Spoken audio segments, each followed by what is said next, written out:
Good morning বন্ধুরা। তো আমরা কি করছি না, কারেন্ট অ্যাফেয়ার্স এর ডেলি আমাদের ভিডিও চ্যানেলে আসছে। ঠিক আছে।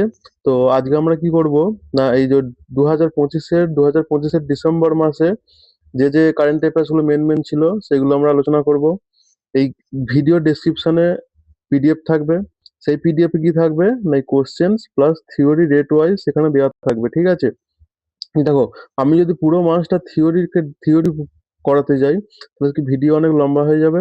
তাহলে কি করছি আমরা না, এই থিওরিরই ঠিক আছে মেন যে কোশ্চেন গুলো রয়েছে, ধরো 100 থেকে 110টা মতন কোশ্চেন আমরা এই ভিডিওর মধ্যে আলোচনা করব। আর এই কোশ্চেন গুলোর নিচেতে তোমাদের থিওরি পোর্শনটা থাকবে ডেট ওয়াইজ। সেইখান থেকে সেইটা তোমরা এই ভিডিও ডেসক্রিপশনে পেয়ে যাবে। তোমরা চাইলে সেখান থেকে সে ডাউনলোড করে সে ডেট ওয়াইজ তোমরা ভালো এরকম ভাবে দেখতেও পারো, নোট বানাতেও পারো।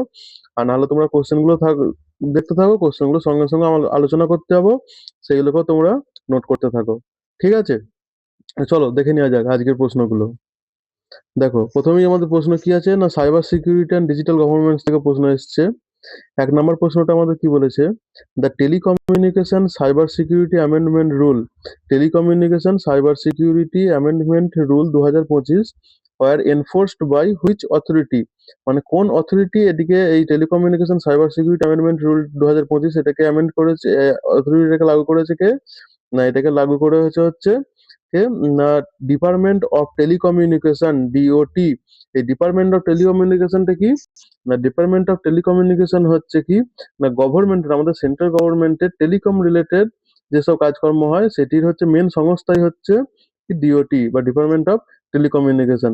এরা কি করে, ডিপার্টমেন্ট অফ টেলিকমিউনিকেশন কি করে না, মোবাইলের network, internet, online fraud, 5G এইসবের নিরাপত্তা ও দেখভাল করে কে না, এই ডিপার্টমেন্ট অফ টেলিকমিউনিকেশন। ঠিক আছে। এবার আমাদের 2 নম্বর প্রশ্ন কি বলেছে দেখো, না SIM binding has been made mandatory for which platform. আচ্ছা, সিম বাইন্ডিং, প্রথমে যে কথা হচ্ছে সিম বাইন্ডিং। সিম বাইন্ডিং মানে কি, আমার ফোনেতে যেসব মেসেঞ্জিং অ্যাপ গুলো রয়েছে, ঠিক আছে, যেমন হচ্ছে হোয়াটসঅ্যাপ, টেলিগ্রাম, সিগন্যাল, এইগুলোতে কি করে দিয়েছে গভর্নমেন্ট, গভর্নমেন্ট কি বলেছে না, এই সাইবার সিকিউরিটি অ্যামেন্ডমেন্ট রুল 2025-এর মধ্যে রয়েছে সিম বাইন্ডিং করতে হবে। এর মধ্যে কি বলেছে না, এই প্ল্যাটফর্ম গুলো যে নাম্বারের সঙ্গে লিঙ্ক আছে, ধরো তোমার হোয়াটসঅ্যাপ অ্যাকাউন্টটা যে নাম্বার দিয়ে খোলা আছে সেই নাম্বারের সিমটা তোমার মোবাইলে থাকতে হবে। যদি তুমি মোবাইল থেকে সেই সিমটাকে বের করে নাও তাহলে কি হবে না, সেই অ্যাপটা তোমার মোবাইলে আর চলবে না। ঠিক আছে। The SIM binding has been made mandatory for which platform, কোন প্ল্যাটফর্ম গুলোর জন্য ম্যান্ডেটরি করে দিয়েছে, app based calling messaging platform, মানে যেসব অ্যাপগুলো থেকে কল করা যাবে এবং মেসেজ করা যাবে সেই সব প্ল্যাটফর্ম গুলোতে সিম বাইন্ডিং ম্যান্ডেটরি। ঠিক আছে। যেমন কি হোয়াটসঅ্যাপ, টেলিগ্রাম, সিগন্যাল। ঠিক আছে। পরের প্রশ্ন দেখবো। 3 নম্বর প্রশ্নটা কি বলেছে, what is the main objective of SIM binding, SIM binding এর পেছনে মেন উদ্দেশ্যটা আমাদের কি, to prevent cyber frauds like digital arrest আর স্ক্যাম। ঠিক আছে। আচ্ছা, ডিজিটাল অ্যারেস্টটা কি, ডিজিটাল অ্যারেস্ট হচ্ছে তোমার অনলাইন প্রতারণা। ডিজিটাল অ্যারেস্ট কি না, একটা অনলাইন প্রতারণা, না যেমন কি না, ভুয়ো আইন শৃঙ্খলা দেখিয়ে, মানুষকে ভয় দেখিয়ে টাকা আদায়ের কেস, এই সবগুলোকে বোঝায় কি না, ডিজিটাল অ্যারেস্ট। ঠিক আছে। তো এই ধরনের সাইবার অপরাধ তদন্তের জন্য সুপ্রিম কোর্ট দায়িত্ব দিয়েছে কাকে না, সিবিআই কে। ঠিক আছে। তো এইসব কেসগুলোর জন্য কাকে দায়িত্ব দিয়েছে সুপ্রিম কোর্ট না, সিবিআই কে। সিবিআই কি করে না, এই বড় বা গুরুতর অপরাধের তদন্ত করে। আর এই তদন্ত কি সুপ্রিম কোর্ট, হাইকোর্ট নির্দেশ দিলে তবেই সিবিআই দায়িত্ব পায়। ঠিক আছে। আর এই সিবিআই কি, আমার সিবিআই এটি হচ্ছে একটি কেন্দ্র সরকারের সংস্থা। ঠিক আছে। তাহলে আমাদের ডিজিটাল অ্যারেস্টটা কি, অনলাইন প্রতারণা, ভুয়ো আইন শৃঙ্খলা দেখিয়ে, মানুষকে ভয় দেখিয়ে টাকা আদায়ের যেসব কেসগুলো হয় সেই সব কেসগুলো আমার ডিজিটাল অ্যারেস্টের আন্ডারে পড়ে। ঠিক আছে। তাহলে পরের প্রশ্নটা কি বলেছে, under SIM binding an app will stop working, একটা অ্যাপ তোমার কাজ করা বন্ধ করে দেবে ইফ, কি কি জন্য বন্ধ করে দেবে, ইফ দ্য রেজিস্টার্ড সিম যে সিমটা রেজিস্টার্ড করা আছে সেই অ্যাপে is remove from the device, মানে সেই ডিভাইস থেকে যদি সিমটাকে রিমুভ করে দেওয়া হয়। মানে ধরো তোমার একটা ফোন, এখানে তোমার হোয়াটসঅ্যাপ আছে, ঠিক আছে, আর এইখানে তোমার হচ্ছে সিম কার্ডটা আছে, এই এতে যে নাম্বারটা দিয়ে খোলা আছে হোয়াটসঅ্যাপটা, সেই সিমটাই এটা। এবার তুমি এই সিমটাকে যদি রিমুভ করে দাও তাহলে কি হয়ে যাবে, এই তোমার অ্যাপটা নট ওয়ার্কিং। কাজ করা বন্ধ করে দেবে। ঠিক আছে? ৫ নম্বর প্রশ্নটা কি বলেছে না, the digital India act ২০২৫ six to replace which act? মানে হচ্ছে ডিজিটাল ইন্ডিয়া অ্যাক্ট ২০২৫ এসছে। আচ্ছা, এই যে সাইবার রিলেটেড যে ক্রাইম গুলো হয় সেগুলোর জন্য ২০২৫ তো আমার রুল আসেনি, এর আগেও রুল এসছে। তো এর আগে কত সালে রুল এসেছিল? ২০০০ সালে। ঠিক আছে? তো এই ২০০০ সালের রুলটাকেই এটা রিপ্লেস করেছে দ্য ডিজিটাল অ্যাক্ট, এই যে দ্য ডিজিটাল ইন্ডিয়া অ্যাক্ট ২০২৫। এটা রিপ্লেস কাকে করেছে না ইনফরমেশন টেকনোলজি অ্যাক্ট ২০০০ কে।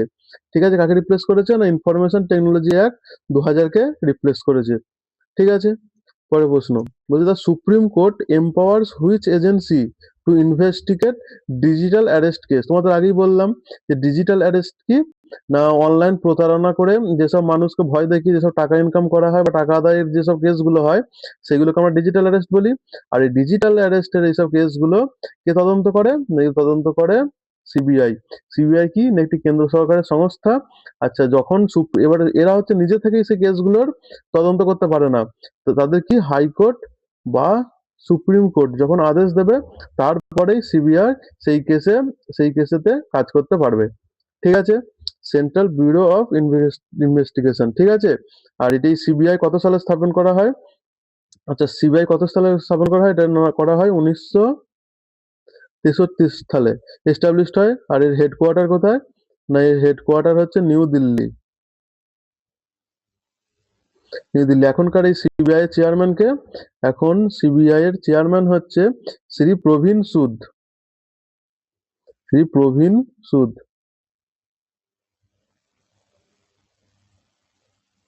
তাহলে সিবিআই চেয়ারম্যান কে? প্রবীণ সুদ। সিবিআই কত সালে স্থাপন করা হয়? ১৯৬৩ সালে। আর হেডকোয়ার্টার কোথায়? হেডকোয়ার্টার হচ্ছে আমার নিউ দিল্লি। ঠিক আছে? এবার স্পোর্টস রিলেটেড কিছু কোশ্চেন আছে। ৭ নম্বর প্রশ্ন কি বলেছে দেখো, which Indian women cricketer was promoted as group B gazetted officer? আচ্ছা, কোন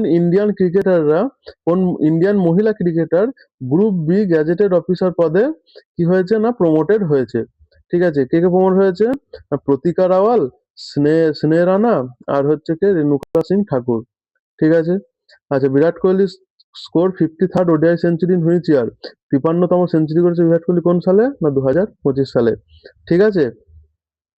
আচ্ছা, তারপরে প্রশ্ন কি বলেছে, who won men's FIH junior hockey world cup 2025 held in India?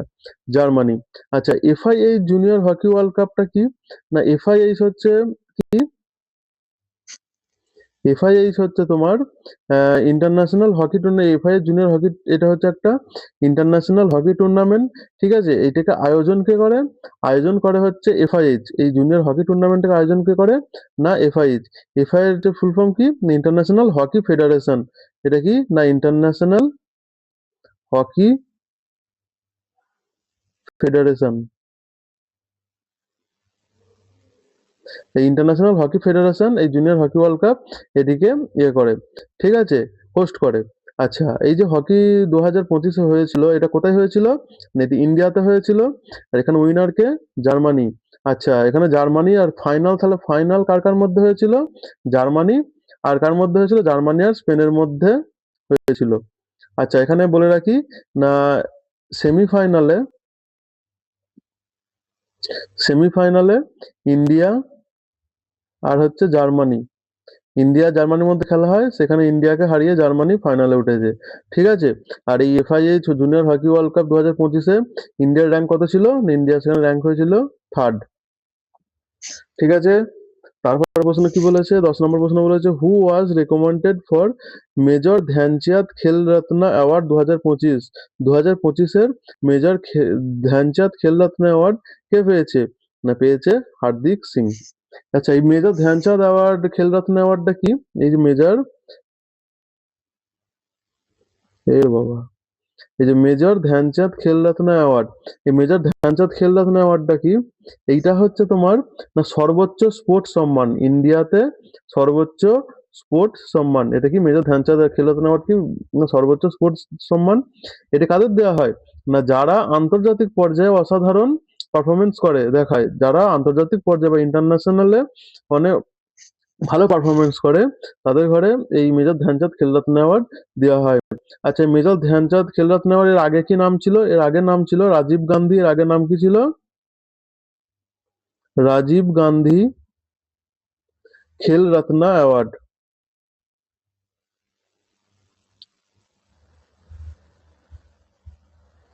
এর আগের নাম কি ছিল? এই মেজর ধ্যানচাঁদ খেলরত্ন অ্যাওয়ার্ড আগের নাম ছিল কি? না রাজীব গান্ধী খেলরত্ন অ্যাওয়ার্ড। এটা পরে কে না হকির কিংবদন্তি বা হকি লেজেন্ড মেজর ধ্যানচাঁদের নাম অনুসারে এটির নামকরণ করা হয় মেজর ধ্যানচাঁদ খেলরত্ন অ্যাওয়ার্ড। ঠিক আছে? আর এই এতে এতে কি দেওয়া হয়? এতে একটা মেডেল দেওয়া হয়, প্লাস সার্টিফিকেট দেওয়া হয়, প্লাস 25 লাখ ক্যাশ পুরস্কার দেওয়া হয়। ঠিক আছে? আর এই হার্দিক সিং পেয়েছে 2025-এ মেজর ধ্যানচাঁদ অ্যাওয়ার্ড। এই হার্দিক সিংকে এই একজন হকি প্লেয়ার। মেজর ধ্যান এই হার্দিক সিংকে না হকি প্লেয়ার। ঠিক আছে? তারপরে দেখো 11 নম্বর প্রশ্ন কি বলেছে না India's quarter 2 GDP growth for financial year 2026 ওয়াজ। আচ্ছা, কোয়ার্টার 2 এতে জিডিপি গ্রোথ কত ছিল ইন্ডিয়ার? না 8.2%। আচ্ছা, জিডিপিটা কি? জিডিপি হচ্ছে তোমার, জিডিপি যদি আমরা ফুল ফর্ম বলি তাহলে এর ফুল ফর্ম কি হয়ে যাবে না গ্রস ডোমেস্টিক প্রোডাক্ট। এইগুলো এতে কি করা হয়, জিডিপি দ্বারা কি দেখা হয় না এক বছরে কোন দেশের মধ্যে মানে উৎপাদিত সমস্ত মানে কতটা উৎপাদন হয়েছে কিসের না গুডস এন্ড সার্ভিস। যে একটা দেশের মধ্যে যে মোট গুডস এবং সার্ভিসের যে মোট মূল্য হয় সেটাকেই আমরা কি বলি না জিডিপি। এই জিডিপি দিয়ে কি দেখা হয়? জিডিপি দিয়ে দেখা হয় যে একটি দেশ কতটা ধনী বা শক্তিশালী, সেইটা বোঝাতে আমরা জিডিপি কথাটি ব্যবহার করি। ঠিক আছে? জিডিপি যে দেশে যত বেশি হবে, জিডিপি যে দেশে যত বেশি হবে সেই দেশের ইকোনমিও তত কি হবে, অর্থনীতিও তত বড় হবে। ঠিক আছে? তারপর কি বলেছে 12 নম্বর প্রশ্ন না RBI reduce the repo rate in December 2025 to. আচ্ছা, 2025-এ RBI reserve bank of India এর রেপো রেট কত কমিয়েছে? কত কমিয়েছে? এটা হয়ে যাবে 5.25%। আচ্ছা, এই রেপো রেট বলেছে এখানে, রেপো রেটটা কি? রেপো রেটটা কি? আচ্ছা, রেপো রেট হচ্ছে কি যখন এক- একটা রেপো রেট কি? এটা একটা সুদের হার। এটা রেপো রেটটা আমার কি? এটা একটা সুদের হার। এটা কি সুদের হার? না আরবিআই যখন রিজার্ভ ব্যাংক অফ ইন্ডিয়া বা যে কোনো দেশের কেন্দ্রীয় ব্যাংক যখন যে বাকি যে ব্যাংকগুলো থাকে সেই ব্যাংকগুলোকে অল্প সময়ের জন্য লোন দেয়, সেই লোনের যে সুদের হারটা হয় সেটাই হচ্ছে রেপো রেট। ঠিক আছে? যখন ব্যাংকের কাছে টাকার ঘাটতি হয় বা টাকা কমে যায় তখন তারা আরবিআই এর কাছ থেকে টাকা ধার নেয়। এই ধার নেওয়ার সময় তাদের যে সুদ দিতে হয় সেইটাই হচ্ছে আমার কি না সেইটাই হচ্ছে আমার রেপো রেট। ঠিক আছে? বুঝতে পারলে? তাহলে এখন বর্তমানে রেপো রেট কত? না 5.25%। আচ্ছা, রেপো রেট যখন আমার কি হবে না বাড়বে, রেপো রেট যদি আমার বেশি হয়, রেপো রেট যদি আমার বেশি হয় তাহলে কি হবে না লোন কি হয়ে যাবে, রেপো রেট যদি রেট অফ ইন্টারেস্ট বেশি হলে কি হয়ে যাবে, আমার লোন কি হয়ে যাবে, লোনটা দামি হয়ে যাবে, মানে লোনের অ্যামাউন্টটা বেশি হয়ে যাবে। আর লোন যদি দামি হয় তাহলে কি বাজারে টাকা কমে যাবে, টাকা কমে যাবে। আর রেপো রেট যদি আমার কম হয়, রেপো রেট কম হলে কি হয়ে যাবে, লোন সস্তা হয়ে যাবে। লোন সস্তা হয়ে যাবে, সস্তা হলে কি হয়ে যাবে না বাজারে টাকা বেড়ে যাবে,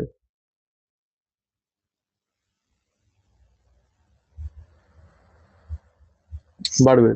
আচ্ছা, তাহলে এই রেপো রেটের মাধ্যমে কি করে না গভর্নমেন্ট কি করে না বাজারে টাকার আমদানি এগুলোকে কি কন্ট্রোল করে। ঠিক আছে? বাজারে টাকা বেশি থাকবে না কম থাকবে সেটাকে কন্ট্রোল করে কে? আরবিআই। কিসের মাধ্যমে? এই রেপো রেটের মাধ্যমে। ঠিক আছে?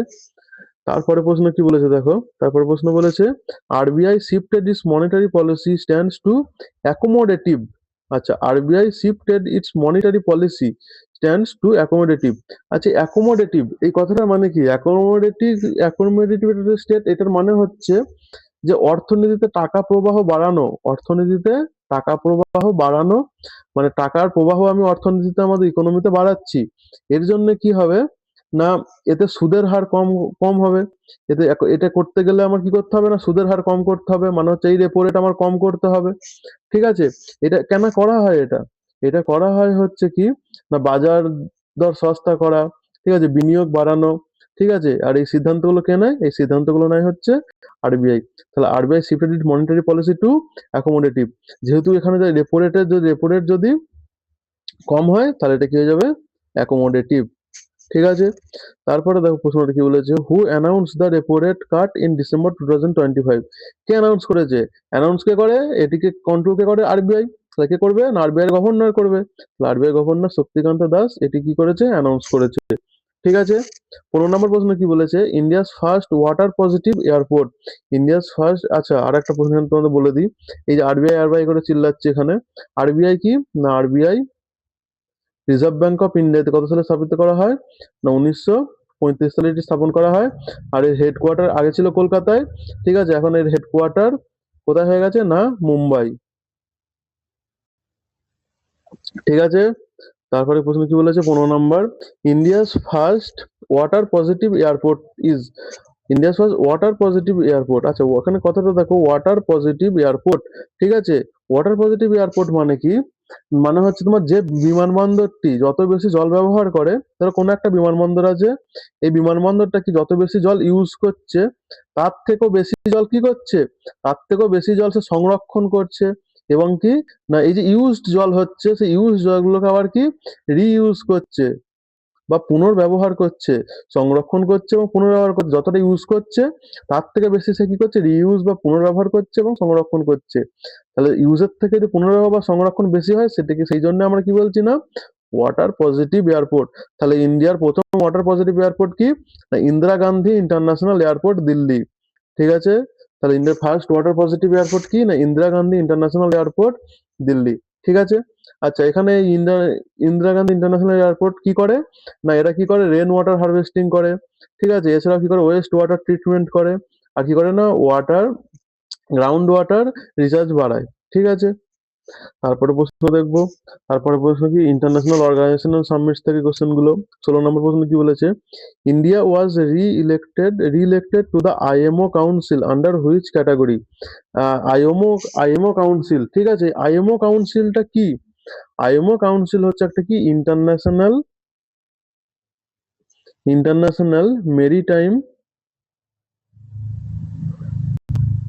Maritime organisation.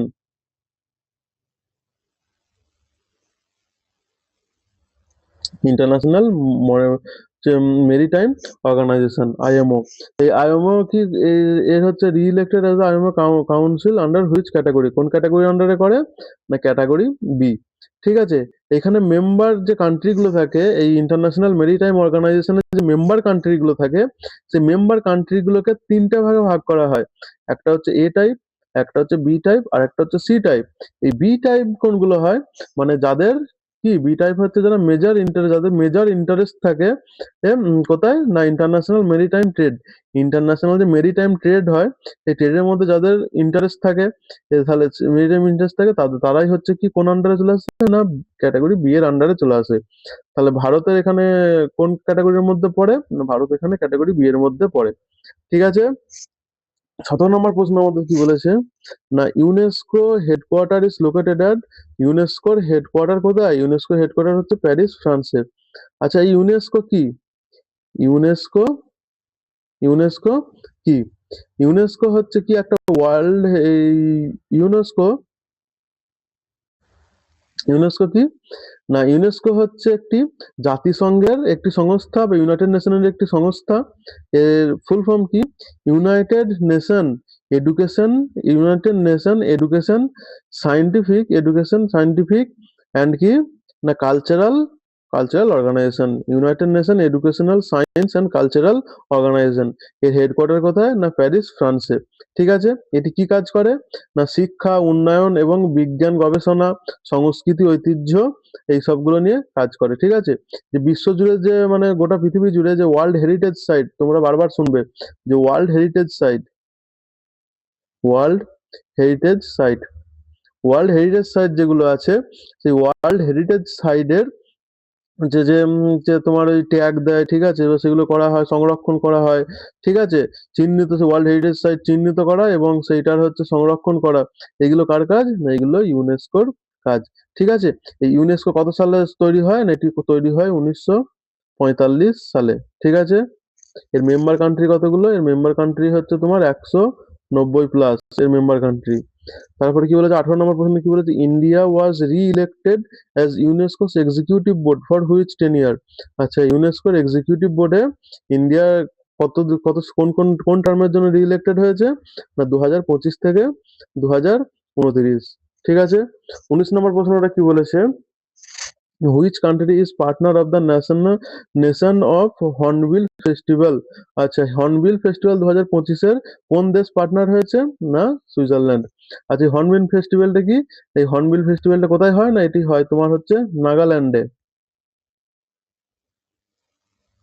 হর্নবিল ফেস্টিভ্যাল হয় হচ্ছে নাগাল্যান্ডে, আর এটা নাগাল্যান্ডের কোহিমাতে। আচ্ছা, এই হর্নবিল ফেস্টিভ্যাল কত সাল থেকে কত তারিখ পর্যন্ত হয়? না 1 ডিসেম্বর থেকে 10 ডিসেম্বর, এই সময়ের মধ্যে হর্নবিল ফেস্টিভ্যালটা হয়। ঠিক আছে, তারপর 20 নম্বর প্রশ্নটা কি বলেছে, না Riyadh metro holds Guinness world record for. এই যে রিয়াদ মেট্রো আছে, সেটা গিনেস ওয়ার্ল্ড রেকর্ড পেয়েছে কিসের জন্য? না world's longest driverless metro network. তাহলে পৃথিবীর সব থেকে লম্বা ড্রাইভারলেস মানে হচ্ছে ড্রাইভার ছাড়া মেট্রো নেটওয়ার্ক কি? না রিয়াদ মেট্রো। ঠিক আছে, খুব ইম্পর্টেন্ট এটা। আচ্ছা, 21 নম্বর প্রশ্নটা কি বলেছে? 21 নম্বর প্রশ্ন বলেছে, India's navy day is observed on. Indian navy day কোন দিন পালন করা হয়? ডিসেম্বর 4 এই তারিখে ইন্ডিয়ান নেভি ডে পালন করা হয়। ঠিক আছে, আচ্ছা ইন্ডিয়ান নেভি এটা কখন এস্টাবলিশড হয়? এস্টাবলিশ কথা 26 জানুয়ারি 1950। 1950 এটি গঠন করা হয়। আর ইন্ডিয়ান নেভি যে 1971 সালে যে পাকিস্তানের সঙ্গে ইন্ডিয়ার যুদ্ধ হয়েছিল, সেই সময় কি না করাচি যে বন্দরগাহ আছে পাকিস্তানের, সেই করাচি বন্দরগাহতে পাকিস্তানি নেভির সঙ্গে যুদ্ধে জয়লাভ করেছিল, সেইটিকে স্মরণ করার জন্য ইন্ডিয়ান নেভি ডে পালন করা হয় ডিসেম্বর 4-এ। ঠিক আছে, আচ্ছা তারপর 22 নম্বর প্রশ্ন কি বলেছে, ইন্ডিয়ান নেভি কম কি বলেছে, কমোমোডেটস হুইচ অপারেশন। আচ্ছা 1971-এ, এই যে 1971-এ যে পাকিস্তানের সঙ্গে যুদ্ধ করেছিল, পাকিস্তানের করাচি বন্দরের সঙ্গে যে ইন্ডিয়ান নেভি যুদ্ধ করেছিল, সেই যে অপারেশনটা হয়েছিল সেই অপারেশনটার নাম কি? না অপারেশন ট্রাইডেন্ট। ঠিক আছে, এই দেখো এইখানে কি হচ্ছে না কারেন্ট অ্যাফেয়ার্স এর সঙ্গে সঙ্গে যে স্ট্যাটিক জিকে গুলো রয়েছে, স্ট্যাটিক যেগুলোর সঙ্গে রয়েছে এগুলো কিন্তু খুব ইম্পর্টেন্ট। তোমাদের মেইনলি পরীক্ষায় কোন জিকে গুলো জিজ্ঞাসা করে না, এই কারেন্ট অ্যাফেয়ার্স এর সঙ্গে রিলেটেড যে জিকে গুলো থাকে সেইগুলো বেশিরভাগ জিজ্ঞাসা করে। তো যে কারেন্ট অ্যাফেয়ার্সটা পড়বে সেগুলোর সঙ্গে সঙ্গে যে স্ট্যাটিক জিকে গুলো আছে সেইগুলো পড়াটা খুবই জরুরি। ঠিক আছে, তারপর কি বলেছে, 23 নম্বর প্রশ্ন, India's first submarine INS Calvary was commissioned in. কত সালে আইএনএস কালভেরি কমিশন করা হয়? না 1967 সালে। ঠিক আছে, 24 নম্বর প্রশ্নটা কি বলেছে, ইন্ডিয়াস ফার্স্ট নিউক্লিয়ার সাবমেরিন কি? না আইএনএস ইন্ডিয়ান নেভাল শিপ আরিয়ান্ত। ঠিক আছে, 25 নম্বর প্রশ্ন কি বলেছে, armed force flag day is observe on. Armed force flag day. আচ্ছা, আর্মড ফোর্স ফ্ল্যাগ ডেটা কি হয়? না এটি পালন করা হয় ডিসেম্বর 7। এই দিনকে কি করা হয় না আর্ম ফোর্সের সেনা, নৌবাহিনী ও বিমান বাহিনীর যে শহীদ জওয়ানরা আছে, কি না ভারতীয় সেনাবাহিনী, নৌবাহিনী, বিমান বাহিনীর যে শহীদ জওয়ান আছে বা প্রাক্তন সেনা প্রধানরা আছে, তাদের পরিবারকে সম্মান জানানোর জন্য এই আর্ম ফোর্স ফ্ল্যাগ ডে পালন করা হয়। ঠিক আছে, এই দিন কি করা হয় না এই দিনকে সাধারণ মানুষরা ইন্ডিয়ান ফ্ল্যাগ, এই দিন কি করে সাধারণ মানুষরা বা জেনারেল পাবলিকরা এই ভারতের পতাকা এই আর্ম ফোর্সদের কাছ থেকে কেনে। এবার কেনার পরে সেই যে টাকাটা হয়, সেই টাকাটা তারা কি করে না সেই টাকাটা তারা কাজে লাগা হচ্ছে আহত সেনাদের চিকিৎসা করতে এবং শহীদদের পরিবারদের ঘরে সহায়তা প্রদান করতে। ঠিক আছে, তাহলে আর্ম ফোর্স ডে কোন দিন পালন করা হয়? ডিসেম্বর 7। ঠিক আছে, এর পরের প্রশ্ন দেখবো, পরের প্রশ্ন কি বলেছে, এনভায়রনমেন্ট অ্যান্ড জিওগ্রাফি রিলেটেড। আচ্ছা, কি বলেছে না which toxic gas causes Bhopal gas tragedy. Bhopal gas tragedy, এই যে ভোপাল গ্যাস ট্র্যাজেডি, এই ভোপাল গ্যাস ট্র্যাজেডিতে কোন গ্যাস নির্গত হয়েছিল? না methyl isocyanate, MIC, methyl isocyanate. ঠিক আছে, এটি এই কোন কারখানা থেকে হয়েছিল? এইটি হয়েছিল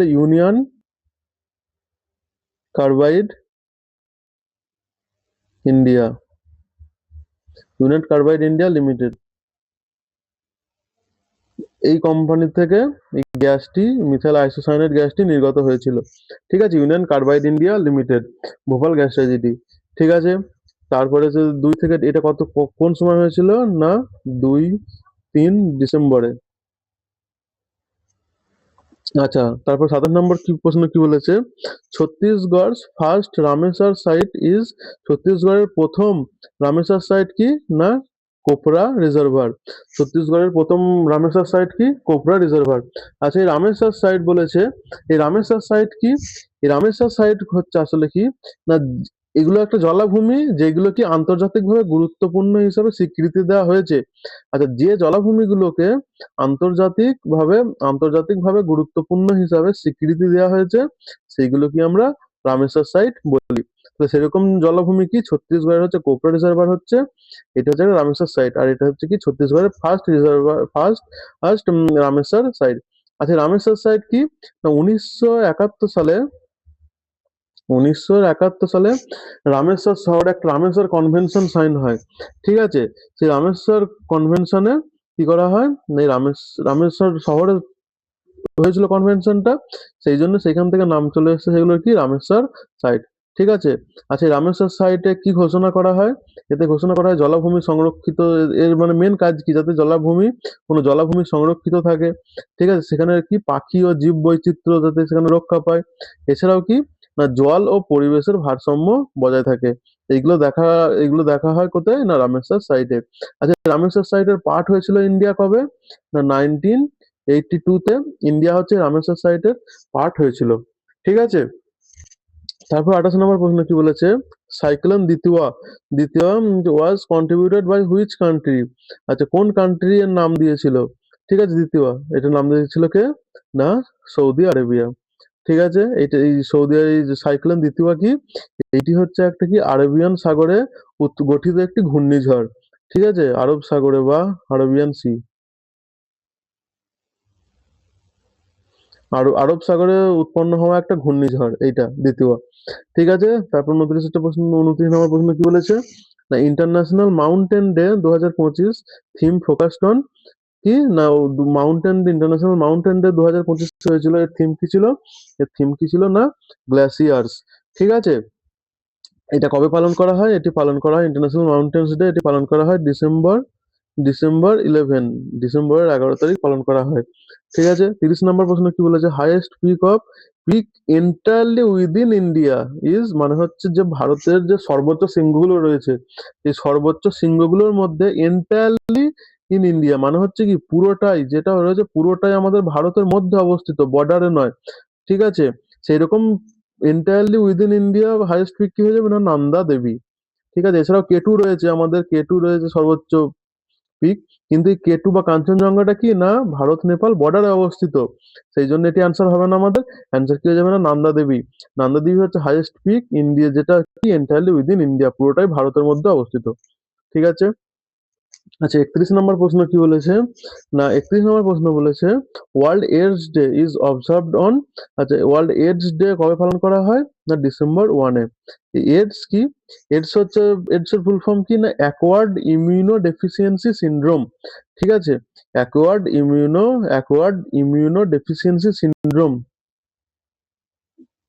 acquired immuno deficiency syndrome, acquired immuno deficiency syndrome. আচ্ছা, এটা কিসের জন্য হয়, এটা কোন ভাইরাসের জন্য হয়, এইটা হয় এইচআইভি ভাইরাসের জন্য হয়। এইচআইভি ভাইরাসের ফুল ফর্ম কি না হিউম্যান ইমিউনো ডেফিসিয়েন্সি ভাইরাস। আচ্ছা, হিউম্যান ইমিউনো ডেফিসিয়েন্সি ভাইরাসের জন্য, ভাইরাস যখন মানে এইটা যখন মানব দেহে, ঠিক আছে হিউম্যান বডিতে এই এইচআইভি যখন হিউম্যান বডিতে প্রবেশ করে, সে প্রবেশ করে কি করে এরা, না আমাদের শরীরে যে রোগ প্রতিরোধক যে সেলগুলো থাকে, যে টি লিম্ফোসাইট সেল, ঠিক আছে, সেই সেলগুলোকে কি করে এরা অ্যাটাক করে কি করে, না মানুষের যে ইমিউনিটি সিস্টেম আছে, ইমিউনিটি সিস্টেম মানে কি, রোগ প্রতিরোধক যে ক্ষমতা আছে, সেইটিকে এরা নষ্ট করে দেয়, ঠিক আছে। আর এই এইচআইভি ভাইরাস আক্রমণের একদম শেষ ধাপ যেটা, ঠিক আছে, যখন মানুষের কি না রোগ প্রতিরোধ ক্ষমতা একদমই কমে যায়, সেই লাস্ট ধাপটার নামই হচ্ছে কি, না এডস, ঠিক আছে। এর লাস্ট পর্যায়, লাস্ট ফেজ তাই কি, না এডস, ঠিক আছে। এবার আচ্ছা, এডসটা কিভাবে সংক্রমণ হয়? আচ্ছা, এডসটা সংক্রমণ হয় তোমার মেনলি কিসের জন্য, না আনপ্রোটেক্টেড সেক্স করলে। আনপ্রোটেক্টেড সেক্স মানে কি, উইদাউট কন্ডোমে যদি সেক্স করা হয়, সেক্ষেত্রে আমার হচ্ছে এই এডস বা এইচআইভি সংক্রমণ হয়, এক মানুষ থেকে অন্য মানুষ ছড়িয়ে পড়ে। এছাড়াও যদি আমরা ব্লাড এক্সচেঞ্জ করি কোনো এইডস রোগীর সঙ্গে যদি আমরা ব্লাডের এক্সচেঞ্জ করি, তা বা সেক্ষেত্রে আমাদের ছড়াতে পারে। এছাড়াও কি করা হয় না, সেম সিরিঞ্জ, আচ্ছা সেম সিরিঞ্জ আর ইনজেকশন যদি আমরা এই এইচআইভি যারা, তার সঙ্গে যদি সেই একই ইনজেকশনে আমরা রক্তের আদান প্রদান, রক্ত মানে ইনজেকশন নিই, তাহলেও হতে পারে। এছাড়াও কি হয় না, মাদার টু চাইল্ড মানে মায়ের যদি থাকে, সেই মা যদি সেই সময় প্রেগনেন্ট থাকে, তো সেই ক্ষেত্রে কি হয় না, মায়ের থেকে বাচ্চার মধ্যেও এটি ট্রান্সফরমেশন হয়, ঠিক আছে। বুঝতে পারলে এডসটা কি? আচ্ছা, theme of world AIDS day 2025। আচ্ছা, 2025-এ যে এইডস ডে পালন করা হয়েছিল ডিসেম্বর 1-এ, এর থিম কি ছিল? এর থিম কি ছিল? Overcoming disruption and transforming the AIDS response, ঠিক আছে, overcoming disruption and transforming AIDS response, এটা খুব ইম্পর্টেন্ট এই প্রশ্নগুলো, পরীক্ষাতে আসবে, ঠিক আছে। 33 নম্বর প্রশ্ন কি বলেছে, national pollution control day, national pollution control day is observed on, national pollution control day কোন দিন পালন করা হয়, না এটি ডিসেম্বর 2 তারিখে পালন করা হয়, ঠিক আছে। 34 নম্বর প্রশ্ন কি বলেছে, human right day is observe on, human right day কোন দিন পালন করা হয়, না ডিসেম্বর 10 তারিখে এটি পালন করা হয়। আচ্ছা, হিউম্যান রাইট, এই যে হিউম্যান রাইট বলছে এখানে, হিউম্যান রাইটটা কি? হিউম্যান রাইট হলো সেই মৌলিক অধিকার, এটা হচ্ছে একটা মৌলিক অধিকার যা মানুষ হিসাবে জন্মালেই সবাই পায়, কোনো ভেদাভেদ ছাড়া, ঠিক আছে। তাহলে মানুষ হিসাবে জন্মানোর পরেই, একটা মানুষ হিসাবে জন্মানোর পরেই সে যে বেসিক অধিকারগুলো পায় কোনো ভেদাভেদ ছাড়াই, সেইগুলোকে আমরা কি বলি, হিউম্যান রাইট।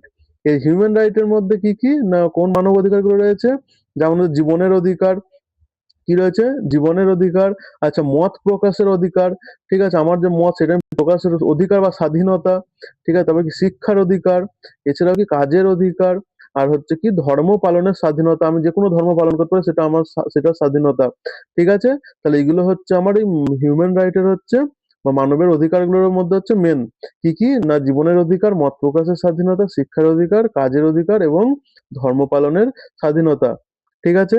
আচ্ছা, এই হিউম্যান রাইট এটা মানে ইন্টারন্যাশনালি কবে এটা স্থাপন করা হয়? আহ, আচ্ছা, এটা ইন্টারন্যাশনালি স্থাপন করা হয় হচ্ছে 1948-এ, ঠিক আছে। এখানে সেই জন্য কি ওয়ার্ল্ড হিউম্যান রাইট ডে কোন দিন পালন করা হয়, এটি পালন করা হয় ডিসেম্বর 10-এ, ঠিক আছে, বুঝতে পারলে।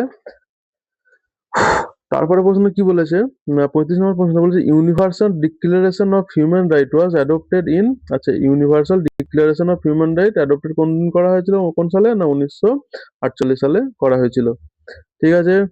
36 নম্বর প্রশ্ন কি বলেছে, না chairman of the drafting committee of Indian constitution was, Indian drafting কমিটির চেয়ারম্যান কে ছিল, না বি আর আম্বেদকর। এই বি আর আম্বেদকর ড্রাফটিং কমিটির চেয়ারম্যান ছিল। আচ্ছা, এই ড্রাফটিং কমিটিটা কি? এটি হচ্ছে তোমার সংবিধানের যে, যখন আমাদের ভারতের সংবিধান তৈরি হয়, স্বাধীনতা পাই আমরা, স্বাধীনতার পরে যে সংবিধানের যে ফার্স্ট ড্রাফট বা কপিটা বানানোর কাজ দেওয়া হয়েছিল কাদের ঘরে, সংবিধান বানানোর কাজটা দেওয়া হয়েছিল আমার এই ড্রাফটিং কমিটিকে। এবার হচ্ছে এই ড্রাফটিং কমিটির হেড কে ছিল, এই ড্রাফটিং কমিটির হেড ছিল হচ্ছে আমার ডক্টর বি আর আম্বেদকর, ঠিক আছে। আর এটি কত সালে গঠিত হয়, এটি গঠিত হয় তোমার হচ্ছে 29th আগস্ট, 29th আগস্ট 1947, এই ড্রাফটিং কমিটি গঠন করা হয়, ঠিক আছে। এটা কে গঠন করে, এটি গঠন করে হচ্ছে constitution assembly of India, constitution assembly,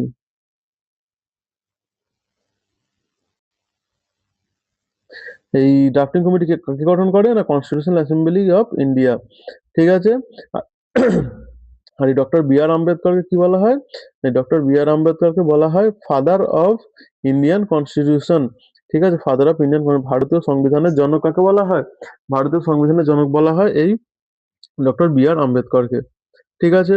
এর পরের প্রশ্ন কি বলেছে? 37 নম্বর প্রশ্ন, কি মহাপরিনির্বাণা দিবস of doctor Ambedkar is observed on কত সালে মহাপরিনির্বাণা দিবস বা আম্বেদকরের মৃত্যু দিবসটাকে মহাপরিনির্বাণা দিবস পালন করা হয়? এটি কোন দিন থেকে? না ডিসেম্বর 6।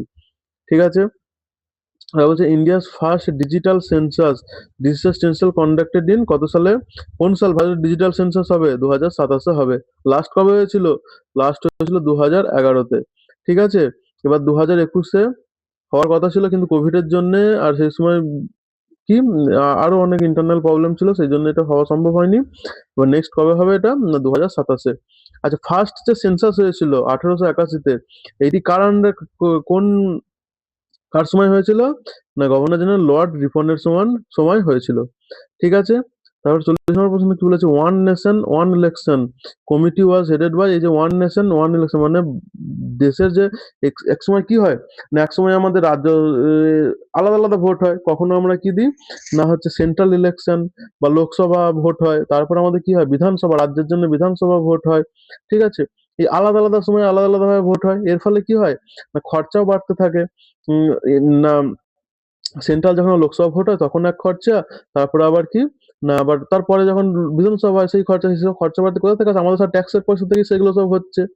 তো সেই জন্য কি সেইগুলোকে ওই বারবার করে দুবার করে খরচা না হয়, সেই সবের জন্য কি না একবারই ইলেকশন হবে, একটা দেশ একবারই ইলেকশন হবে। সেই জন্য কি ওয়ান নেশন ওয়ান ইলেকশন এই যে কমিটিটা গঠন হয়েছে, এখানে হেড কে? এটার হেড হচ্ছে রামনাথ কোবিন্দ। এই রামনাথ কোবিন্দ কে ছিল? ভারতের পূর্ব রাষ্ট্রপতি ছিল। ঠিক আছে? এরপরে 41 নম্বর প্রশ্ন কি বলেছে? Which Indian festival was added to UNESCO intangible cultural heritage list in 2025? আচ্ছা, ইউনেস্কোর যে ইনটেনজিবল কালচারাল হেরিটেজ লিস্ট রয়েছে, সেখানে কি মেন মেন যে কালচার গুলো রয়েছে, সেই কালচার গুলোকে সেখানে অ্যাড করা হয়। 2025-এর যে লিস্ট রয়েছে সেখানে ভারতের মানে কোন ফেস্টিভ্যালটাকে সেখানে অ্যাড করা হয়েছে? ভারতের দীপাবলি পালন করা হয়, সেই দীপাবলিকে সেখানে অ্যাড করা হয়েছে। ঠিক আছে? আর এর আগে কি না, এর আগে হচ্ছে আমাদের গরবা, গুজরাটের গরবাকে এর আগে দীপাবলির আগে অ্যাড করা হয়েছিল। ঠিক আছে? 43 নম্বর প্রশ্ন কি বলেছে? না first private navigation hub ACEN, first private navigation hub ACEN is located in, আচ্ছা first private navigation hub ACEN এটি কোথায় কোথায় লোকেটেড? না ত্রিভানন্তপুরমে লোকেটেড। আচ্ছা, এই এসিইএন টা কি? এসিইএন হচ্ছে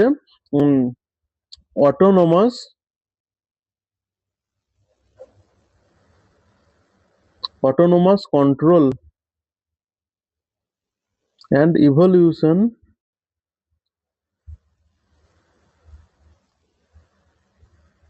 নেটওয়ার্ক।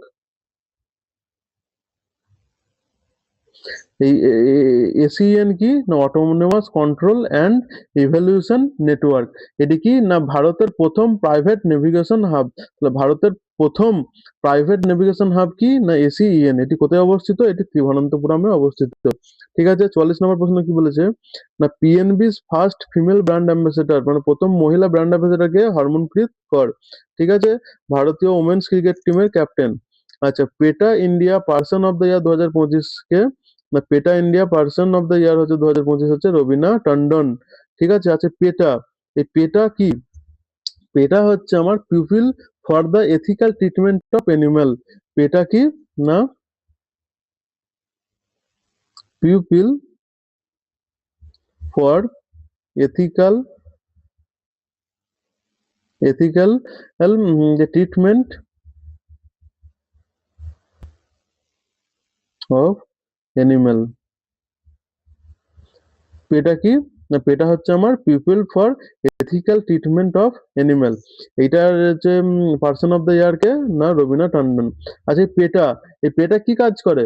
না এই পেটা কাজ করে হচ্ছে প্রাণীদের ওপর, যেসব প্রাণীরা রয়েছে অ্যানিমাল রয়েছে তাদের ওপর নিষ্ঠুরতা, অমানবিক ব্যবহার বা অবৈধ পরীক্ষা নিরীক্ষা যেসব করা হয় এসবের বিরুদ্ধে কাজ করে পেটা। এটি কত সালে স্থাপন করা হয়? এটি 2000 সালে স্থাপন করা হয়। ঠিক আছে? আর এই পেটা ইন্ডিয়া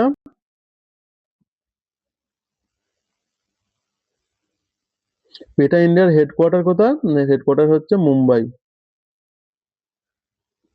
ঠিক আছে, তারপর আমাদের প্রশ্ন কি বলেছে, 46 নম্বর প্রশ্ন, the new spiral galaxy discovered by Indian scientist যে স্পাইরাল গ্যালাক্সি ডিসকভার করেছে সেটার নাম কি?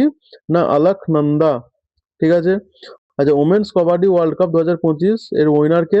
India. Women's kabaddi world cup 2025 এর উইনার কে? ইন্ডিয়া। লিডার অফ অপোজিশন, আচ্ছা বিরোধী নেতা কে হয়েছে বিহার অ্যাসেম্বলির? না তেজস্বী যাদব। ঠিক আছে, এখানে আমরা কি করলাম, ডিসেম্বরের 1 তারিখ থেকে 15 তারিখের কারেন্ট অ্যাফেয়ার্স গুলো আমরা আলোচনা করলাম। ঠিক আছে, এবার এখানে 16 তারিখ থেকে 31 তারিখের যে প্রশ্নগুলো আছে সেগুলো এবার আমরা আলোচনা করব। ঠিক আছে, দেখো প্রথম প্রশ্নটা আমাদের কি বলেছে, না প্রথম প্রশ্নটা বলেছে যে বিজয় দিবস ওয়াজ অবজার্ভড অন হুইচ ডেট। আচ্ছা, বিজয় দিবস কোন দিন পালন করা হয়? না বিজয় দিবস পালন করা হয় ডিসেম্বর 16। এটা কি? না 1971 সালে যে পাকিস্তানের সঙ্গে 1971 সালে যে পাকিস্তানের সঙ্গে যে যুদ্ধ হয়েছিল ভারতের, তো সেই যুদ্ধেতে কি যে না ভারতীয় সেনাবাহিনীদের ঐতিহাসিক বিজয়, ভারতীয় সৈন্যবাহিনীদের ঐতিহাসিক বিজয় হয়েছিল। সেখানে কি 93K, মানে হচ্ছে 93,000 সৈন্য, মানে কি করেছিল, আত্মসমর্পণ করেছিল পাকিস্তানের। তো সেই যে ঐতিহাসিক বিজয় ছিল ইন্ডিয়ান সৈন্যদের, সেই দিনটিকে স্মরণ করার জন্য ডিসেম্বর 16 তারিখে বিজয় দিবস পালন করা হয়। ঠিক আছে, জনপ্রধান করেছে Vijay Diwas commemorate India's victory on which year? India Pakistan war 1971। আচ্ছা, Vijay Diwas mark the liberation of which country? কোন দেশকে স্বাধীনতা দিয়েছিল? না বাংলাদেশকে। ঠিক আছে, এখন যেটা দেখে এখনকার যে সিচুয়েশন সেটা দেখে মনে হচ্ছে ভুলই করেছিল। ঠিক আছে, বাংলাদেশকে দিয়ে পাকিস্তানের সঙ্গে থাকতে দিতে হতো। 4 নম্বর প্রশ্নটা কি বলেছে, who was the Indian army chief during 1971 war? আচ্ছা, 1971-এর যুদ্ধে ভারতের আর্মি চিফ কে ছিল? Field marshal Sam Manekshaw. ঠিক আছে, 5 নম্বর প্রশ্ন কি বলেছে, ইনস্ট্রুমেন্ট অফ সারেন্ডার ইন 1971 এর যে ইনস্ট্রুমেন্ট অফ সারেন্ডার ছিল সেটা সাইন কে করেছিল? না ভারতের লেফটেন্যান্ট জেনারেল জগজিৎ সিং অরোরা আর একে নিয়াজি। পাকিস্তানের হচ্ছে একে নিয়াজি আর লেফটেন্যান্ট, আমাদের ভারতের লেফটেন্যান্ট জেনারেল জগজিৎ সিং অরোরা এটি সাইন করেছিল ইনস্ট্রুমেন্ট অফ সারেন্ডার। ঠিক আছে, তারপরে প্রশ্ন কি বলেছে, না Goa liberation day is observed on, Goa liberation day কোন দিন পালন করা হয়? এটি ডিসেম্বর 19-এ পালন করা হয়। না এই দিন কি করে, ভারতে যখন স্বাধীন হয়ে যায় 1947 সালে, 1947 সালে ভারতের স্বাধীনতার পরেও যে পর্তুগিজরা ছিল তারা গোয়াতে তখনও রাজ চালাচ্ছিল। ঠিক আছে, সেই তখনও মানে কথাবার্তা বা আলোচনার মধ্য দিয়ে কি তারা কখনোই ভারত ছেড়ে যেতে চাইছিল না। সেই জন্য কি করা হয়, না 19 ডিসেম্বর, সেই জন্য কি করা হয়, না 19 ডিসেম্বর 1961-এ ভারত সরকার কি করে, না অপারেশন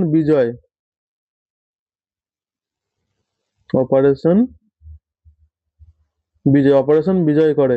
এর মধ্যে কি, এর ফলে কি করে, না এই অপারেশন বিজয় করে এইটিকে 36 ঘন্টার মধ্যে এই পর্তুগিজ সেনাদের হারিয়ে গোয়াকে লিবারেশন করে হচ্ছে ভারতীয় সেনারা। ঠিক আছে, সেই জন্য 19 ডিসেম্বরকে আমাদের কি গোয়া লিবারেশন ডে পালন করা হয়। তারপরে প্রশ্ন কি বলেছে, which operation was launch two liberate Goa in 1961? কোনটা? না অপারেশন বিজয়।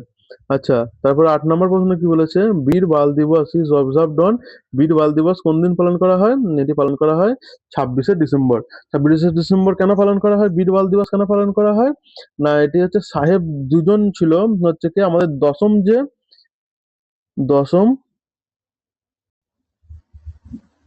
দশম যে শিখ গুরু ছিল, কে দশম শিখ গুরু ছিল? না গুরু গোবিন্দ সিং। গুরু গোবিন্দ সিং, এই গুরু গোবিন্দ সিং এর দুই পুত্র ছিল, ছোট পুত্র, তাদের কি একটা হচ্ছে সাহেবজাদা জোরাওয়ার সিং, আর কে না সাহেবজাদা ফতেহ সিং। এই দুজনের বীরত্বের স্মরণে এই 26 ডিসেম্বরকে বীর বাল দিবস পালন করা হয়। ঠিক আছে, বীর বাল দিবস was honored to হচ্ছে martyrdom of whose sons? গুরু গোবিন্দজি। আচ্ছা, Guru Gobindji founded Khalsa Panth in which ইয়ার?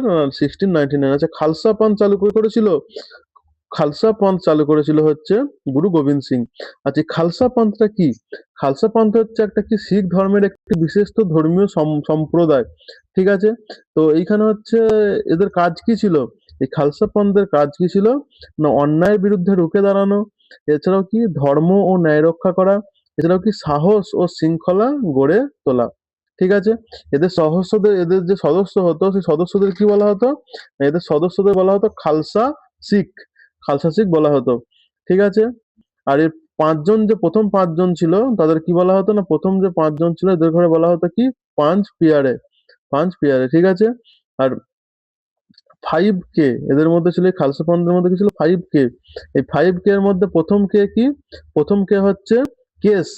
প্রথম কে হচ্ছে কি 5K ছিল, 1 2 3 4 5।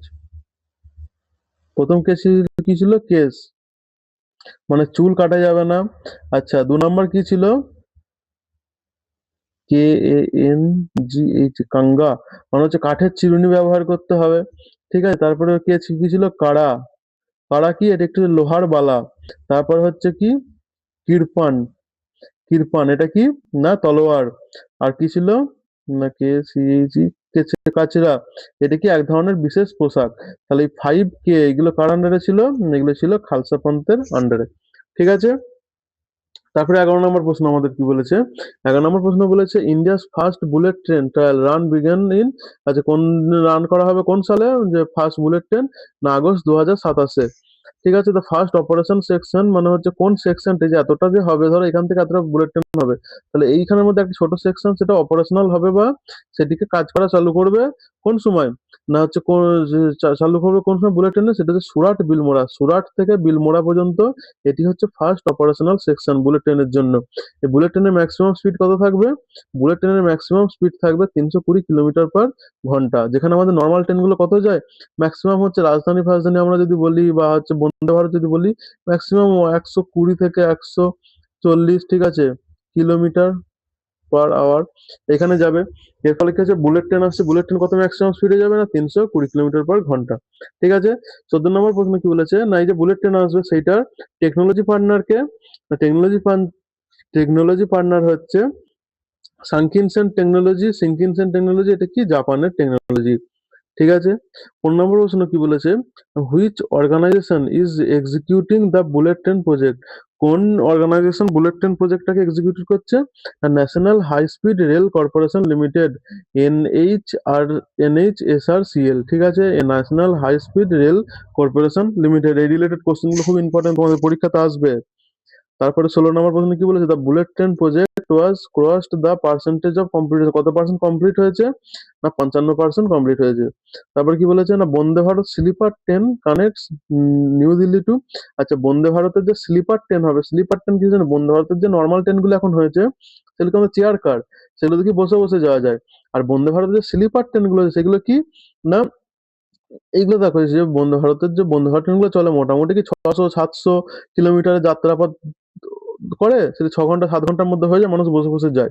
আচ্ছা এটা যদি বড় দূরত্বের বা লং ডিস্টেন্সে আমরা যদি যখন যাত্রা করব, সেক্ষেত্রে কি বসে বসে গেলে হবে না? তো সেই জন্যই কি বন্দে ভারতেরই যে স্লিপার ভার্সনটা এসছে, যে স্লিপার ট্রেন, সেটা কি কানেক্ট করবে নিউ দিল্লি আর শ্রীনগর, নিউ দিল্লি আর শ্রীনগরকে সেটি কি করবে?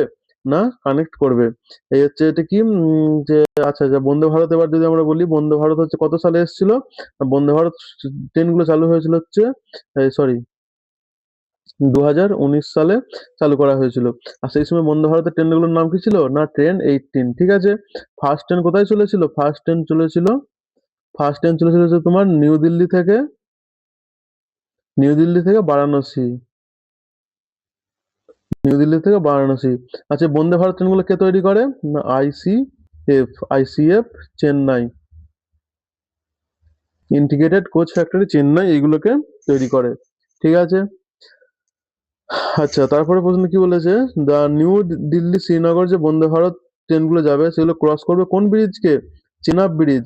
আচ্ছা খুব ইম্পর্টেন্ট এই চেনাব ব্রিজ। চেনাব ব্রিজ কি না, এটি হচ্ছে সব থেকে উচ্চতম, সব থেকে উঁচু কি না রেলওয়ে ব্রিজ। এটি না ভূপৃষ্ঠ থেকে বা যে নদী রয়েছে সেই নদীর পৃষ্ঠ থেকে কত কত উচ্চতায় রয়েছে? না এটি রয়েছে 359 মিটার, এটার হাইট, পৃষ্ঠ থেকে। ঠিক আছে?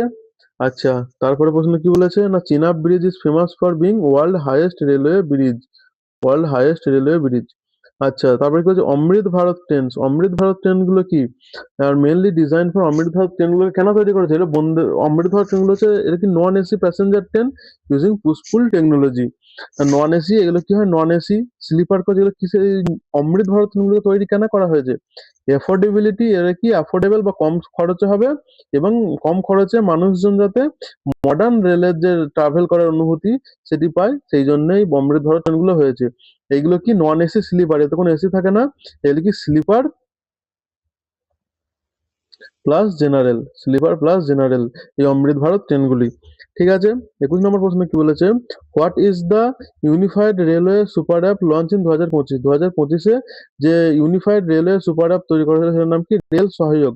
এর ফলে কি হয়েছে না, যখন কোনো ট্রেনের যাত্রী যখন কোনো কমপ্লেন করবে, সেইগুলো ডাইরেক্ট যে মানে ওই যে কমপ্লেনটা করবে সে যেমন একটা হায়ার অথরিটি, তার কাছে সেটি কি খুব দ্রুত তাড়াতাড়ি পৌঁছে যাবে এবং পৌঁছে যাওয়ার ফলে কি হবে, যাত্রীদের অভিযোগ দ্রুত সমাধান হবে।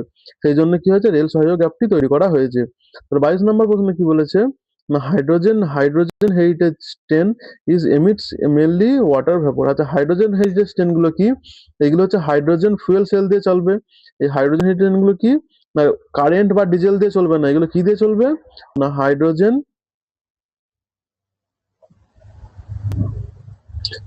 ফুয়েল সেল দিয়ে চলবে। আর এগুলো হাইড্রোজেন ফুয়েল সেল দিয়ে মেনলি কি নির্গত করবে, এরা ওয়াটার ভ্যাপর বা জলীয় বাষ্প নির্গত করবে। ঠিক আছে, তারপরে 23 নম্বর মধ্যে কি বলেছে, national pension day is observed on, কোন দিনকে ন্যাশনাল পেনশন ডে আমাদের চালু করা হয় না, 17ই ডিসেম্বর। আচ্ছা, পেনশন ডে কোন কিসের জন্য চালু করা হয়েছিল না, একটি কেস হয়েছিল সুপ্রিম কোর্টে কি পেনশন ইজ এ রাইট, এটা হচ্ছে কি ডক্টর কি ডিএস নাকসা DS Nakara versus union of India. এই যে কেস হয়েছিল সুপ্রিম কোর্টে, এই কেসের জাজমেন্ট অনুযায়ী কি, জাজমেন্ট কি দেয় সুপ্রিম কোর্ট না, পেনশন ইজ এ রাইট। সেই জন্যই কি এই 17ই ডিসেম্বরকে আমাদের ন্যাশনাল পেনশন ডে হিসাবে পালন করা হয়। ঠিক আছে, তাহলে 25 নম্বর কি বলেছে, শান্তি act 2025 relates to which sector. শান্তি অ্যাক্টটা কোন রিলেটেড এসছে না, এটা নিউক্লিয়ার এনার্জি রিলেটেড শান্তি অ্যাক্টটা। ঠিক আছে, শান্তি অ্যাক্ট কি, এটি ভারতের একটি নতুন আইন। এই শান্তি অ্যাক্ট কি ভারতের একটি নতুন আইন, যেটার উদ্দেশ্য কি না, দেশের যে অভ্যন্তরীণ নিরাপত্তা, যে ইন্টারনাল সিকিউরিটি আছে সেই অভ্যন্তরীণ নিরাপত্তা জোরদার করা এবং উগ্রবাদ ও সন্ত্রাসবাদকে প্রতিরোধ করা হচ্ছে এই শান্তি অ্যাক্টের প্রধান কাজ। ঠিক আছে, Shanti stand for sustainable harnessing and advance of nuclear energy for transforming India. ঠিক আছে,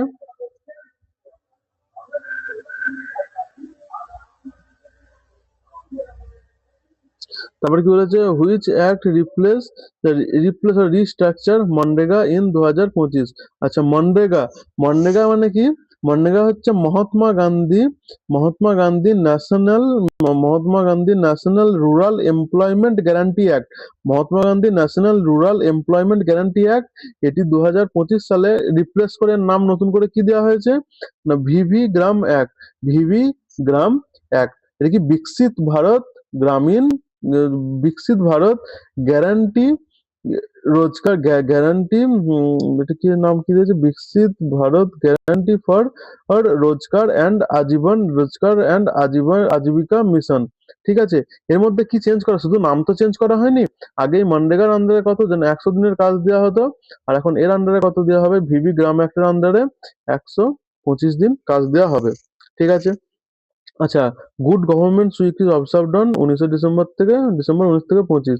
আচ্ছা, গুড গভর্নমেন্ট উইক কেন পালন করা হয় না, যে অটল বিহারী বাজপেয়ীর যে জন্ম, যে 25শে ডিসেম্বর হচ্ছে অটল বিহারী বাজপেয়ীর জন্মদিন। তো সেই দিনটিকে ইয়ে করার জন্য আমাদের গুড গভর্নমেন্ট উইকটি চালু করা হয়।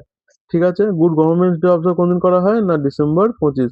Good government day mark the birth anniversary of Atal Bihari Vajpayee. ঠিক আছে, 31 নম্বর প্রশ্ন কি বলেছে, winter solstice in the north hemisphere occurs on. আচ্ছা, উইন্টার সলস্টাইল কোন দিন পালন করা হয়, এটি হয় কোন দিন হয়, ডিসেম্বর 21 বা ডিসেম্বর 22-এ হয়। ঠিক আছে, কিন্তু এক্সাম ওরিয়েন্টেড ইম্পর্টেন্ট হচ্ছে ডিসেম্বর 21। আচ্ছা, এই উইন্টার সলস্টাইস এই জিনিসটা কি? না উত্তর গোলার্ধের দিন, এই দিনে কি হয় না উত্তর গোলার্ধে বা নর্থ হেমিস্ফিয়ার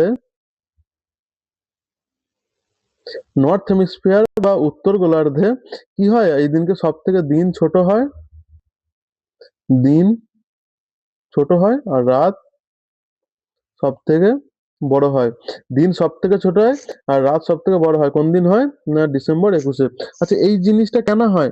এই জিনিসটা করা হয়, এটা যে আমাদের পৃথিবী যদি আমরা ধরি, এইটা হচ্ছে তার অক্ষ। অক্ষ মানে কি? যেটা নিরীক্ষে সে ঘোরে। কিন্তু এই অক্ষের সঙ্গে এটি কি না এইরকম ভাবে কিছুটা টিল্টেড বা বেঁকে থাকে, কিছুটা বেঁকে থাকে। এই যে কত ডিগ্রি অ্যাঙ্গেলে বেঁকে থাকে? না এটা হচ্ছে আমার ৩.৫০ ডিগ্রি, ৩.৫০ ডিগ্রি অ্যাঙ্গেলে বেঁকে থাকে। এই বেঁকে থাকার জন্য কি হয়? না বেঁকে থাকার জন্য এটা কাত হয়ে সূর্যের চারিদিকে ঘোরে।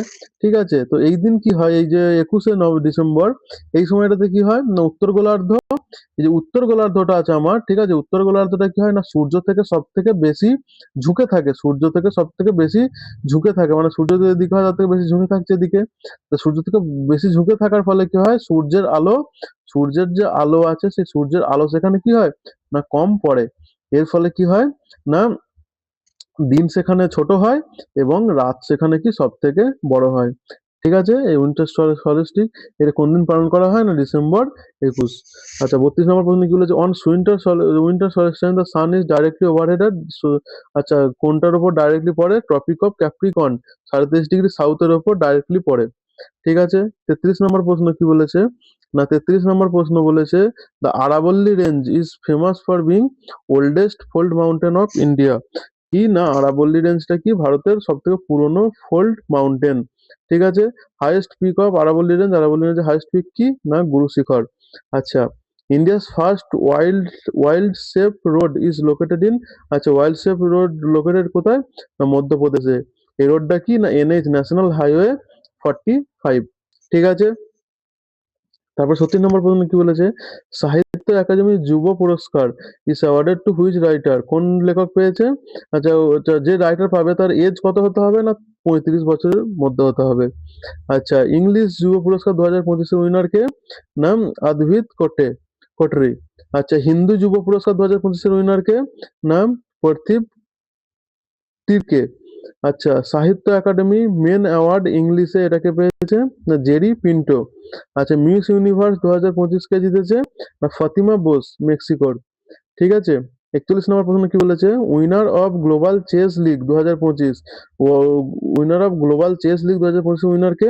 Alpine SG Pipers. ঠিক আছে? আর তারপরে ৪২ নম্বর প্রশ্ন কি বলেছে? গ্লোবাল চেস লিগ ২০২৫, এটি গ্লোবাল চেস লিগ মানে আইপিএল এর মতনই, এটা যেমন আইপিএল হয় তেমনি আইপিএল ক্রিকেট নিয়ে হয়। তাই গ্লোবাল চেস লিগ ২০২৫ এটা কি না চেস বা দাবা খেলা নিয়ে হয়। এটি কোথায় হোস্ট করা হয়েছে? এটি মুম্বাই হয়েছিল। আচ্ছা, winner of world rapid chess championship ২০২৫, world rapid chess চ্যাম্পিয়নশিপের উইনার কে? না ডি গুকেশ। কাকে হারিয়েছে? না ম্যাগনেস কার্লসেনকে হারিয়ে ডি গুকেশ জিতেছে এটা। ঠিক আছে? ৪৪ নম্বর প্রশ্ন কি বলেছে? Venue of world rapid chess championship ২০২৫ কোথায় হয়েছিল? না নিউ ইয়র্ক ইউএসএ তে এটি হয়েছিল। ঠিক আছে? তারপর ৪৫ নম্বর প্রশ্ন আমাদের কি বলেছে? না ট্রেডিশনাল বক্সিং ডে টেস্ট কি? না বক্সিং ডে টেস্ট হচ্ছে না এটি ২৬শে ডিসেম্বর থেকে চালু হয়। ঠিক আছে? ২৬শে ডিসেম্বর থেকে যে টেস্ট চালু হয় সেটা কি বলে? Boxing day test. এটি সাধারণত কোথায় হয়? এটি সাধারণত অস্ট্রেলিয়ায় হয়। অস্ট্রেলিয়ার কোন গ্রাউন্ডে? অস্ট্রেলিয়ার মেলবোর্ন ক্রিকেট গ্রাউন্ড বা এমসিজি তে এটি হয়। ঠিক আছে? তারপরে ৪৬ নম্বর প্রশ্ন কি বলেছে? ৪৬ নম্বর প্রশ্ন বলছে না COP30 was held in which city? COP30, আচ্ছা COP30 কি? COP30 হচ্ছে জলবায়ুর যে পরিবর্তন হচ্ছে সেই জলবায়ুর পরিবর্তনে সম্পর্কিত ইউনাইটেড নেশনের যে ৩০তম সম্মেলন হয়েছিল, সেই জলবায়ু পরিবর্তন সম্বন্ধে ইউনাইটেড নেশনের ৩০তম সম্মেলন হয়েছিল। সেই ৩০তম সম্মেলনকেই কি কনফারেন্স অফ দ্য পার্টিজ, সেই সেই ৩০তম সম্মেলনকে আমরা কি বলি? না COP30 বা conference of the parties, conference of the parties 30। 30 নম্বর ইউনাইটেড নেশনের 30 নম্বর জলবায়ু পরিবর্তন সম্পর্কিত যে মিটিং হয়েছিল সেটাকে আমরা বলি COP30 বা যে কনফারেন্স অফ দ্য পার্টিস 30। ঠিক আছে, এটি কোথায় হয়েছিল? এটি ব্রাজিলে হয়েছিল। ঠিক আছে, COP29 কোথায় হয়েছিল? আজারবাইজান বাকুতে হয়েছিল। ঠিক আছে, ইন্টারন্যাশনাল মাইগ্রেন্ট ডে কোন দিন পালন করা হয়? ডিসেম্বর 18। ঠিক আছে, তারপরে কি বলছে? International day of epidemic preparedness, কোনো এপিডেমিক আছে সেজন্য প্রিপেয়ারনেস এর জন্য পালন করা হয় কোন দিন? না ডিসেম্বর 27 পালন করা হয়।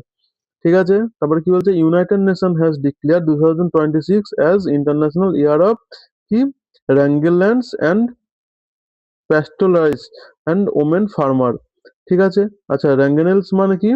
র্যাঙ্গেলিনস হচ্ছে এগুলো কি চারণভূমি, এগুলো কি না চারণভূমির সংরক্ষণ।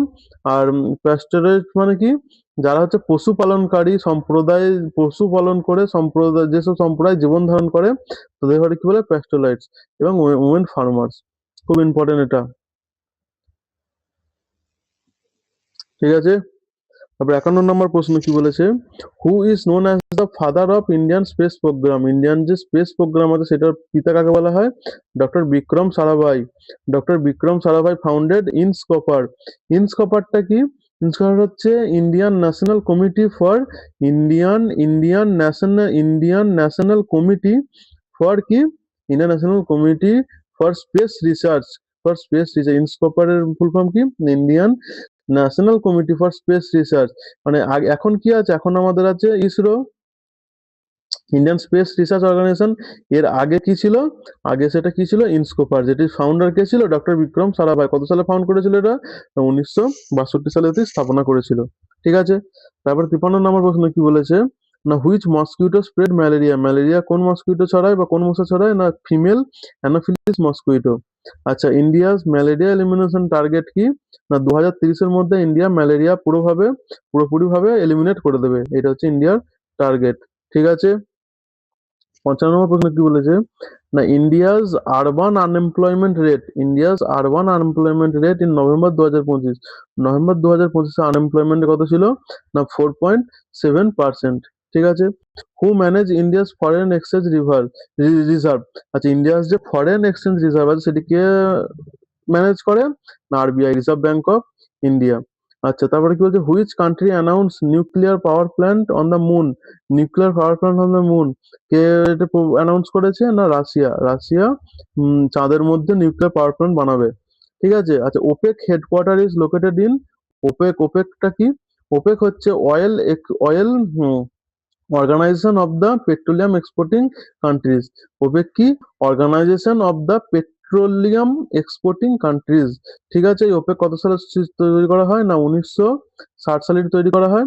এর হেডকোয়ার্টার কোথায়? না হেডকোয়ার্টার হচ্ছে ভিয়েনা, অস্ট্রিয়াতে। ঠিক আছে, তারপরে কি হচ্ছে? ন্যাশনাল ম্যাথামেটিক ডে কোন দিন পালন করা হয়? না 22শে ডিসেম্বর। ঠিক আছে, আর এই কার জন্য পালন করা হয় এটা? না রামানুজন, যে ম্যাথামেটিশিয়ান, ইন্ডিয়ান ম্যাথামেটিশিয়ান ছিল রামানুজন, তার জন্মদিনকে এই ম্যাথামেটিক ডে হিসেবে পালন করা হয়। আর এই রামানুজন কি দিয়েছিল? না হার্ডলি রামানুজন নাম্বার দিয়েছিল, সেটা কত? না 1729। ঠিক আছে, খুব ইম্পর্টেন্ট।